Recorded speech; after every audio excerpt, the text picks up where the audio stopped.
ഞാൻ വിനോദ്. എൻ്റെ മകൾ ആര്യ ന്യൂക്ലിയസിലെ UFIP സ്റ്റുഡൻ്റാണ്. കഴിഞ്ഞ വർഷം അവൾ 10ാം ക്ലാസ്സിൽ പഠിക്കുമ്പോൾ ഒട്ടുമിക്ക പാരൻസിനെ പോലെയും ഞങ്ങൾക്ക് കുറച്ച് കൺഫ്യൂഷൻസ് അഥവാ ആശങ്കകളൊക്കെ ഉണ്ടായിരുന്നു.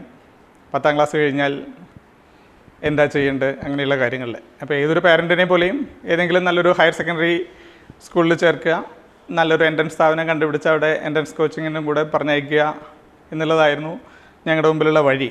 പക്ഷേ ആലോചിച്ചപ്പോൾ അതിൽ കുറേ ബുദ്ധിമുട്ടുകൾ ഫീൽ ചെയ്തു. കാരണം ആഴ്ചയിൽ 5-6 ദിവസം സ്കൂളിൽ പോവുക, അത് കഴിഞ്ഞാൽ സാറ്റർഡേ സൺഡേ ആയിട്ട് എൻട്രൻസ് കോച്ചിങ്ങിന് പോവുക. അപ്പോൾ കുട്ടികൾ ഈ 2 വർഷത്തിലൊക്കെ ടോട്ടലി ടൈറ്റ് ആവും. അതിനെക്കുറിച്ച് ആലോചിച്ചപ്പോഴാണ് ചെറിയൊരു ആശങ്ക തോന്നിയത്.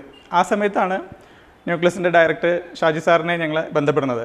ആക്ച്വലി ഷാജി സാറിനെയും ന്യൂക്ലിയസിനെയും എനിക്ക് നേരത്തെ പരിചയമുണ്ട്. ആ സമയത്താണ് ഷാജി സാറ് UFIPയെക്കുറിച്ച് കൂടുതൽ ഡീറ്റെയിൽ ആയിട്ട് പറഞ്ഞത്.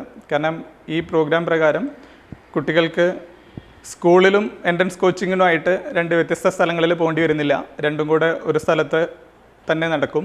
അതോടുകൂടെ തന്നെ കുട്ടികൾ കുറേ ഫ്രീ ആവുന്നു.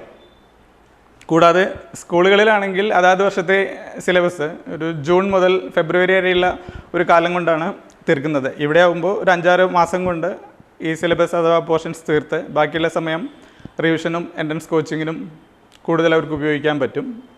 അപ്പോൾ ന്യൂക്ലിയസിനെ കുറിച്ചിട്ടും ക്ലാസ്സിനെ കുറിച്ചും പറയുകയാണെങ്കിൽ നമുക്ക് കിട്ടാവുന്നതിൽ ഏറ്റവും നല്ല ഫാക്കൽറ്റിയാണ് ഇവിടെ കിട്ടിയിട്ടുള്ളത്. എക്സ്പീരിയൻസ്ഡ് ആണ്. കുട്ടികൾക്ക് അധിക സമ്മർദ്ദമില്ലാത്ത പഠന രീതിയാണ് അവർ ഫോളോ ചെയ്യുന്നത്. അപ്പോൾ കുട്ടികൾ അവരുടെ പരസ്യങ്ങളിൽ പറയുന്ന പോലെ രസിച്ച് തന്നെ പഠിക്കുന്നുണ്ടെന്ന് തന്നെ വേണം ഒരു പാരൻ്റ് എന്നുള്ള രീതിയിൽ എനിക്ക് പറയാൻ. ഒപ്പം തന്നെ കുറേയധികം extra curricular activities, movie club അങ്ങനെയുള്ളതെല്ലാം. അപ്പോൾ കുട്ടികൾ സമ്മർദ്ദം അധികം അനുഭവിക്കുന്നില്ല. ഇവിടെ ആകുമ്പോൾ വളരെ ചുരുക്കം കുട്ടികളാണ് ക്ലാസ്സിലുള്ളത്. അതുകൊണ്ടുകൂടെ തന്നെ അവർക്ക് വളരെ ഇൻഡിവിജ്വൽ അറ്റൻഷൻ വളരെയധികം കിട്ടുന്നുണ്ട്. നമ്മളിവിടെ വന്ന് ഫാക്കൽറ്റീസുമായിട്ട് ബന്ധപ്പെടുമ്പോഴും അവർക്ക് ഓരോരുത്തർക്കും ഓരോ കുട്ടിയെക്കുറിച്ചിട്ടും വളരെ കൃത്യമായിട്ട് മനസ്സിലാക്കാനും അതുകൊണ്ട് തന്നെ പാരൻസ് എന്നുള്ള രീതിയിൽ ഞങ്ങൾക്ക് ഫാക്കൽറ്റീസുമായിട്ടും ഇൻട്രാക്ട് ചെയ്യാനും കുട്ടികളുടെ ഉയർച്ച താഴ്ചകളോ അല്ലെങ്കിൽ മാറ്റങ്ങളോ വ്യക്തമായിട്ട് നമുക്കറിയാനും പറ്റുന്നുണ്ട്.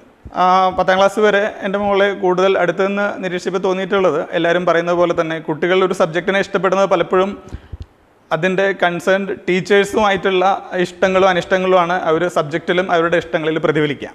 അപ്പോൾ പലപ്പോഴും ഓരോ വർഷങ്ങളിൽ അവർ ഓരോരോ സബ്ജക്റ്റുകൾ ഇഷ്ടമാണ് ഇഷ്ടമല്ല എന്ന് പറയുന്നതിനുള്ള ഒരു പ്രധാന കാരണം പലപ്പോഴും അതെടുക്കുന്ന ഒരു ടീച്ചറോടുള്ള അവരുടെ ഇഷ്ടക്കുറവായിരിക്കും. അപ്പോൾ ഇവിടെ കണ്ട ഒരു പ്രത്യേകത എന്ന് പറഞ്ഞു കഴിഞ്ഞാൽ അങ്ങനെ കുട്ടികൾക്ക് ജനറലി ഒരു ടീച്ചറോടും അങ്ങനെ ഒരു പ്രത്യേകിച്ച് ഇഷ്ടാനിഷ്ടങ്ങൾ അല്ലെങ്കിൽ അനിഷ്ടങ്ങളില്ല, അല്ലെങ്കിൽ എല്ലാവരും ഒരേപോലെ ഫ്രണ്ട്ലി ആയിട്ട് തന്നെയാണ് അവരോട് ഇടപഴകുന്നത്. അതോടുകൂടെ എല്ലാ സബ്ജക്റ്റുകളും അവർക്ക് മനസ്സിലാക്കിയിട്ടും എൻജോയ് ചെയ്തിട്ടും പഠിക്കാൻ പറ്റുന്നുണ്ട്.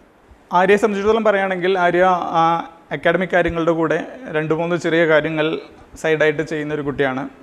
പക്ഷി നിരീക്ഷണം, വൈൽഡ് ലൈഫ് ഫോട്ടോഗ്രാഫി അങ്ങനെ കുറച്ച് കാര്യങ്ങളുണ്ട്. ഒപ്പം ഗിറ്റാർ പ്രാക്ടീസ് ചെയ്യുന്നുണ്ട്, പഠിക്കുന്നുണ്ട്, കരാട്ടെ ചെയ്യുന്നുണ്ട്. അപ്പോൾ ഞങ്ങൾ നേരത്തെ ഞങ്ങൾക്കുണ്ടായിരുന്ന ആശങ്കകളിൽ ഒന്ന് പലപ്പോഴും ഈ +2 പഠനത്തിൻ്റെ ഭാഗമായിട്ട് ഇതിലേതെങ്കിലുമൊക്കെ നിർത്തേണ്ടി വരുമോ എന്നുള്ളതാണ്. അതുകൊണ്ടുകൂടെയാണ് ഇങ്ങനൊരു പ്രോഗ്രാം കൂടുതൽ അട്രാക്റ്റീവായിട്ട് തോന്നിയത്. അപ്പോൾ ഇവിടെ വന്ന് ഇങ്ങനെ ആവുന്ന സമയങ്ങളിൽ വീക്കിലി എങ്ങനെയാണെങ്കിലും 1-2 ദിവസം കുട്ടികൾക്ക് ഒഴിവ് കിട്ടുന്നുണ്ട് എന്നുള്ളതുകൊണ്ട് നമുക്കങ്ങനെ എക്സ്ട്രാ ആക്ടിവിറ്റീസ് ഒന്നും നിർത്തേണ്ടി വന്നിട്ടില്ല. അത് ഇതിൻ്റെ ഒരു ഹൈലൈറ്റ് ചെയ്യപ്പെടേണ്ട വലിയൊരു കാര്യമാണ്. അപ്പോൾ എനിക്ക് ഒരു പാരൻസിനോട്, ഇതേപോലെയുള്ള അവസ്ഥയിലുള്ള പാരൻസിനോട് പറയാനുള്ള ചെറിയൊരു അഡ്വൈസ്, 10ാം ക്ലാസ് കഴിഞ്ഞാൽ +2ൽ ഒരു കാരണവശാലും കുട്ടിയെ +2നും എൻട്രൻസിനും കൂടെ 2 സ്ഥലത്തായിട്ട് പഠിപ്പിക്കാതിരിക്കുക. ഒന്നുകിൽ ഇതേപോലുള്ള ഇൻ്റഗ്രേറ്റഡ് പ്രോഗ്രാമുകളിൽ ചേർക്കുക. അതിലെന്തെങ്കിലും സാങ്കേതികമായിട്ട് നിങ്ങൾക്ക് ബുദ്ധിമുട്ട് തോന്നുകയാണെങ്കിൽ തീർച്ചയായിട്ടും 2 വർഷം ആ കുട്ടി +2 പഠിക്കട്ടെ. അത് കഴിഞ്ഞിട്ട് 1 വർഷം ബ്രേക്ക് എടുത്ത് ഒരു നല്ല സ്ഥാപനത്തിൽ എൻട്രൻസ് കോച്ചിങ്ങിന് വിടുക. ഈ 2 വർഷം ഒരു കാരണവശാലും കുട്ടികളിൽ അധിക സമ്മർദ്ദം ചെലുത്താതിരിക്കുക എന്നുള്ളതാണ് ഈ അനുഭവത്തിലൂടെ കടന്നുപോയ ഒരു പാരൻ്റ് എന്നുള്ള രീതിയിൽ എനിക്ക് തൊട്ട് പിറകെ വരുന്ന പാരൻസിനോട് പറയാനുള്ള ചെറിയൊരു ഉപദേശം. Redefining the style of learning science. Nucleus, the center of science.